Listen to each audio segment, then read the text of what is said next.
ಈ ರೀತಿ ಹಾಗಲಕಾಯಿ ಪಲ್ಯ ನೀವು ಮನೇಲಿ ಮಾಡಿದ್ರೆ ಅಂತೂ ಸ್ನೇಹಿತರೆ, ಮನೆ ಮಂದಿ ಎಲ್ಲ ಲೊಟ್ಟೆ ಹೊಡ್ಕೊಂಡು ತಿಂತಾರೆ. ಅದರಲ್ಲೂ ಮಕ್ಕಳಂತೂ ಅಬ್ಬಬ್ಬಾ, ಅವ್ರಿಗೆ ಏನು ತಟ್ಟೆಗೆ ಹಾಕಿದ್ರೆ ಬೇಡ ಅನ್ನೋ ಮಾತೇ ಇಲ್ಲ. ಖಂಡಿತವಾಗ್ಲೂ ನಿಮ್ಮ ಮನೇಲಿ ಈ ರೀತಿ ಒಂದು ಹಾಗಲಕಾಯಿ ಪಲ್ಯನ ಮಾಡಿ ನೋಡಿ, ಮನೆಯಲ್ಲೆಲ್ಲರೂ ಲೊಟ್ಟೆ ಹೊಡ್ಕೊಂಡು ತಿಂತಾರೆ. ನಿಮಗೆ ಸಿಗುತ್ತೋ ಇಲ್ವೋ, ಈ ವಿಡಿಯೋ ಪೂರ್ತಿ ನೋಡಿ ನಿಮಗೆ ಗೊತ್ತಾಗುತ್ತೆ ನಾನು ಯಾವ ರೀತಿ ಕಹಿ ಇಲ್ದಾಗೆ ನಾನು ಪಲ್ಯ ಮಾಡಿದ್ದೀನಿ ಅಂತ ನಿಮಗೆ ಗೊತ್ತಾಗುತ್ತೆ. ಈ ವಿಡಿಯೋನ ಪೂರ್ತಿ ನೋಡ್ತೀರಲ್ವ, ನೋಡಿದ್ರೆ ನಿಮಗೆ ಗೊತ್ತಾಗುತ್ತೆ.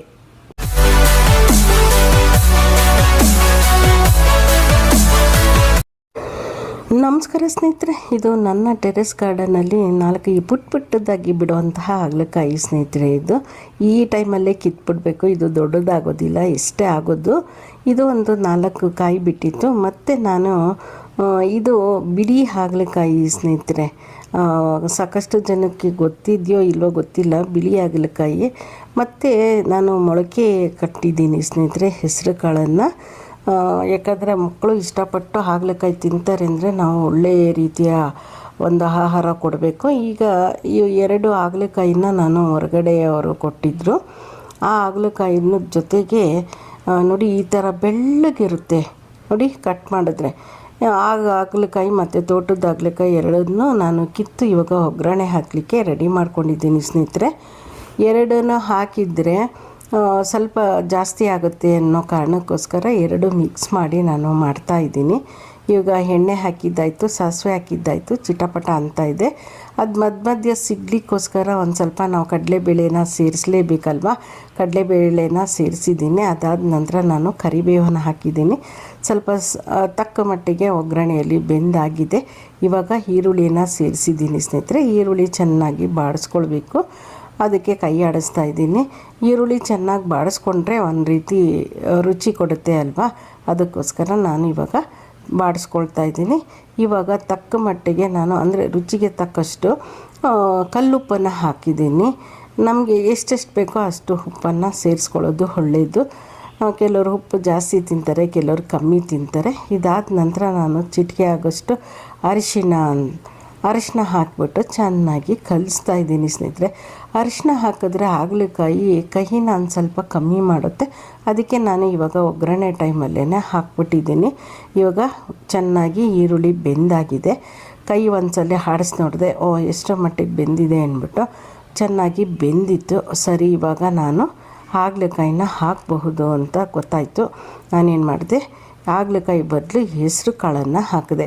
ಯಾಕೆ ಹಾಗಲಕಾಯಿ ಹಾಕಲಿಲ್ಲ ಅಂದರೆ, ಹಾಗಲಕಾಯಿ ಆಮೇಲೆ ಹಾಕಿದ್ರೆ ಬೇಯುತ್ತೆ. ಹೆಸರು ಕಾಳು ನೆನೆಸಿ ಮೊಳಕೆ ಕಟ್ಟಿರೋದು, ಅದು ಒಂದು ಸ್ವಲ್ಪ ಮಟ್ಟಿಗೆ ಮೊದಲೇ ಬೇಯಬೇಕಲ್ವ, ಅದಕ್ಕೋಸ್ಕರ ನಾನೇನು ಮಾಡಿದೆ, ಹೆಸರು ಕಾಳನ್ನು ಹಾಕಿದೆ. ಯಾಕಂದರೆ ನಾನು ಕುಕ್ಕರಲ್ಲಿ ಬೇಯಿಸ್ತಾ ಇಲ್ಲ, ಪಾತ್ರೆಯಲ್ಲೇ ಬೇಯೋದ್ರಿಂದ ಮೊದಲೇ ನಾನು ಹೆಸರು ಕಾಳನ್ನು ಹಾಕಿ ಬೇಯಲಿಕ್ಕೆ ಇಟ್ಟೆ. ಹೆಸರು ಕಾಳು ಬೇಯೋದು ಸ್ವಲ್ಪ ಲೇಟ್ ಆಗುತ್ತಲ್ವ, ಅಷ್ಟರಲ್ಲಿ ಚಪಾತಿ ಹಿಟ್ಟು ಕಲಿಸ್ತಾ ಇದ್ದೀನಿ ಸ್ನೇಹಿತರೆ. ಕಲಸಿ ರೆಡಿಯಾಗಿದೆ. ಅಬ್ಬಬ್ಬಾ, ಹಾಗಲಕಾಯಿ ಪಲ್ಯ ಚಪಾತಿ ಅಂದರೆ ಚೆನ್ನಾಗಿರುತ್ತೆ ಅಲ್ವಾ. ಹೆಸರು ಕಾಳನ್ನ ಅಷ್ಟರಲ್ಲಿ ಬಂದು ನೋಡಿದೆ ಸ್ನೇಹಿತರೆ. ಹೆಸರು ಕಾಳು ಚೆನ್ನಾಗಿ ಬೇಯ್ತಾ ಇತ್ತು. ಬೆಂದಿದೆಯಾ ನೋಡೋಣ, ಇನ್ನೂ ಒಂದು ಸ್ವಲ್ಪ ಬೇಯಲಿ ಅಂದ್ಕೊಂಡು ಬಿಟ್ಟೆ. ಆಮೇಲೆ ಹಾಗಲಕಾಯಿ ತೊಗೊಂಡೆ ಸ್ನೇಹಿತರೆ.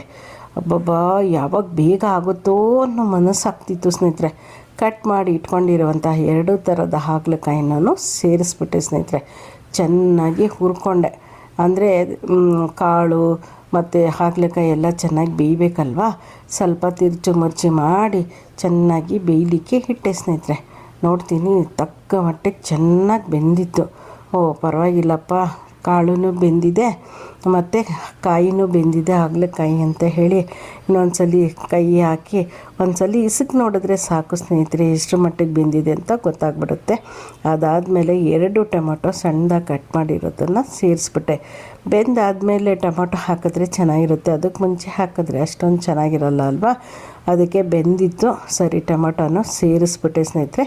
ಇವಾಗ ಮನೇಲಿ ಸಾಂಬಾರು ಪೌಡ್ರ್ ಮಾಡ್ತೀವಲ್ವ ಮಾಮೂಲಿ ಯಾವಾಗ್ಲೂ, ಆ ರೀತಿ ಆ ಸಾಂಬಾರು ಪೌಡ್ರನ್ನು ಹಾಕಿದೆ. ನಾನು ಸ್ವಲ್ಪ ಕಾಯಿ ಮತ್ತು ಕಾಳನ್ನೆಲ್ಲ ಹಾಕಿರೋದು ಜಾಸ್ತಿ ಆಗಿರೋದ್ರಿಂದ 2 ಟೀ ಸ್ಪೂನಷ್ಟು ಸಾಂಬಾರು ಪೌಡ್ರನ್ನು ನಾನು ಸೇರಿಸಿದೆ.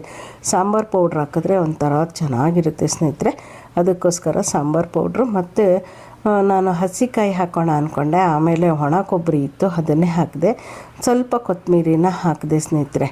ಎಷ್ಟು ಬೇಗ ನಾನು ಹೆಸ್ರು ಕಾಳನ್ನು ಬೇಕಿಟ್ಟಿದ್ದೀನಿ, ಹಾಗಲಕಾಯಿ ಮತ್ತು ಜಾಸ್ತಿ ಹಾಕಿದ್ದೀನಿ, ಯಾಕಂದರೆ ಅದೊಂದು 4 ಇದೊಂದು 2 ಅಂದರೆ ತುಂಬ ಟೈಮ್ ತೊಗೊಳುತ್ತೆ ಅಂದ್ಕೊಂಡೆ.